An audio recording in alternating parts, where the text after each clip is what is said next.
Chapter 22. I sliced a ripe tomato and laid the slices around a plate of fried chicken. In moments, I was knocking at the Burt's kitchen door. "Oh, your mother's fried chicken. Please tell her we said thank you," said Mrs. Burt.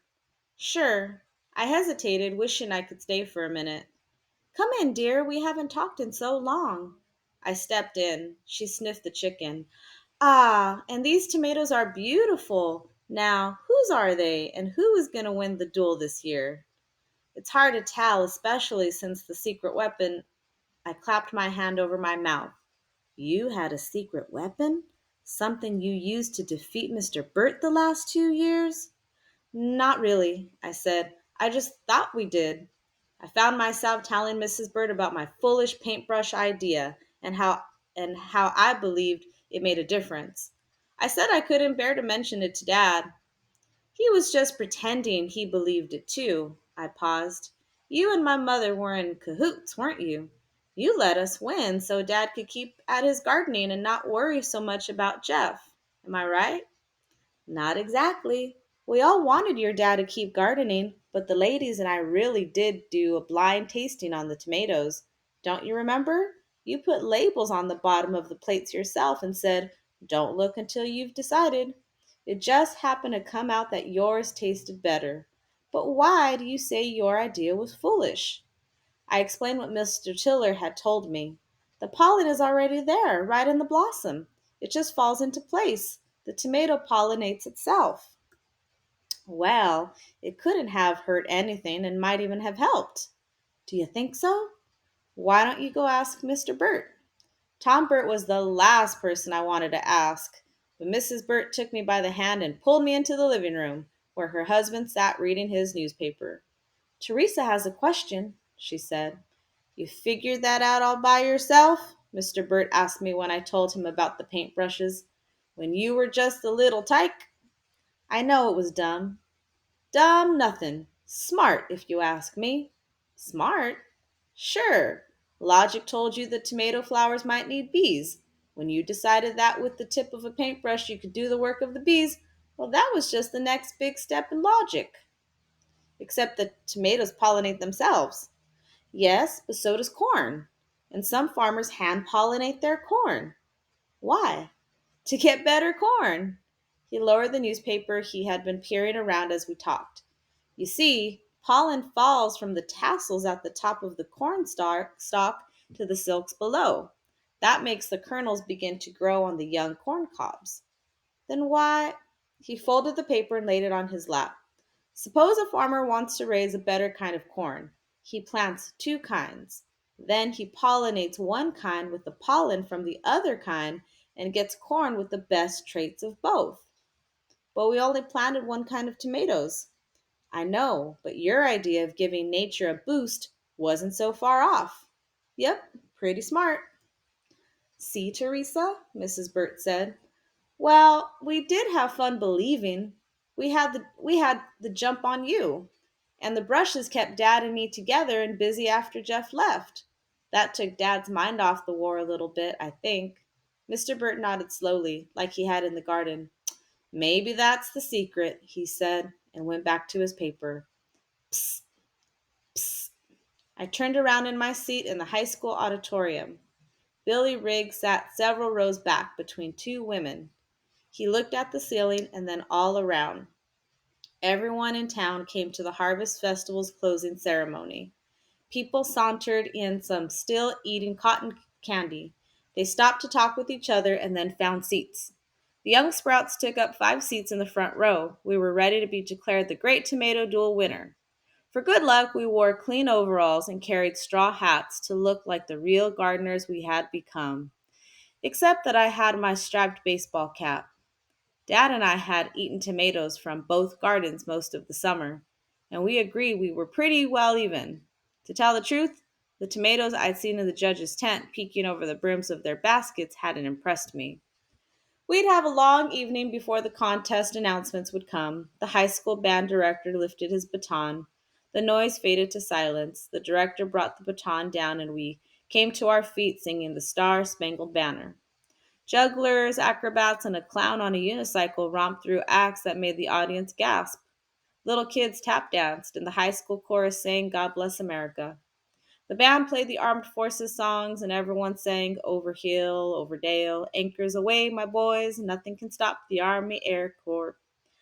At last, the Harvest Festival chairman came to the microphone. There were people to thank and applaud. I closed it out of my mind and thought about Jeff. We had come to his commencement here just before he enlisted. My mind was still drifting when I heard the word Chronicle mentioned. The editor was being introduced to announce the Great Tomato Duel winner. I snapped to attention and crossed fingers on both hands. The editor told how the duel had started and asked Alan Marks and Tom Burt, the originators, to stand up. I turned around to see them. Mr. Burt waved from his seat, his crutches resting nearby, but Dad stood up. Mrs. Burt and Mother beamed at them. Dad looked at me and raised two fingers in a V for victory sign. Victory for whom? I would have teased him if I had been over there. Then I was surprised to hear my own name. But it wasn't about the prizes yet. The editor repeated the story about the young sprouts taking over the Burt's garden. Who in town hasn't already known that? We had banged on every door. He called out our names and asked us to stand. We jumped up and waved our hats. Everybody clapped for us. That felt good.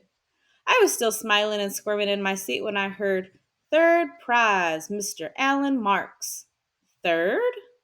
Tears sprang to my eyes. I couldn't look back at Dad. A thousand thoughts whirred through my mind. I might have wanted to beat him, but not by that much. I should have been helping him. He had the store. I had more time, an unfair advantage. Finally, I did look back. Dad was grinning. He clasped both hands together and raised them over his head. He was rooting for me now. The Young Sprouts Gardeners! A sequel stopped in my throat when I heard the rest. Second place! I just sat there while the other Sprouts jumped up. Maria yanked at my arm, and I guess I stood up too. The only way I had pictured second was if Dad won first. I didn't listen for the winner. Didn't matter. How could I have been so prideful? The editor droned on, dragging it out to create suspense for the crowd. I tried to concentrate on the good things. We had surely earned enough stamps to make our class tops in the school's war bond drive. We had saved the Burt's garden and maybe Scott's too. Mrs. Burt was back. Mr. Burt was doing well. He even thought I was smart. 5 kids from Shady Grove Grade School had proved we could help win the war. We never worked so hard, but we had fun. That was the amazing part. The statue mystery was solved for real, although only Billy and I knew the truth. We would probably get our platter back. Billy had shown his good side and made me reach for mine. A burst of applause interrupted my thoughts. The Sprouts were jumping out of their seats. Andy was pounding Scott on the back. What? Scott's mother was making her way to the microphone. "Oh, my goodness," she said when the editor held out the blue ribbon. She thanked him and looked out over the audience. "I thank all of you, too, for the kindness you have shown to my family during our ordeal. As you know, my husband is missing." I wondered how she could be so brave. She continued, "I am very proud of him. He went to war for the same reason his own father went to the last war, so that his sons could grow up free." The audience thundered its applause. "One of our sons, Scott, carries a letter in his pocket. He might want to share that with you now." I saw Scott shake his head and scoot down into a seat, but when Andy elbowed him, he got up and joined his mom at the microphone. "Dear Scott," he read from the letter, "I'm a friend of Sergeant Scott Walker, your dad. We promised each other that if we ever got separated, he would write to my mom, and I would write to his first son. I think you are old enough to hear this. Just before we got separated, I was on the ground with a twisted leg when an enemy grenade landed at my feet. By instinct, the troops scattered away from it, but your dad ran to pick it up and hurl it away. That saved my life. Wherever he is, your dad will know what to do. You take care of your mama now. By the way, I hear you are quite the gardener. Your friend, Corporal Tim Jones." Scott took his seat at the crowd as the crowd cheered. When it quieted, Mrs. Walker said, "I'll keep the ribbon end always, but this," she held up the bond, is for these courageous young citizens. She looked at the front row. Us? The young Sprouts gardeners. We whooped and jumped out of our seats. The whole town came to its feet roaring.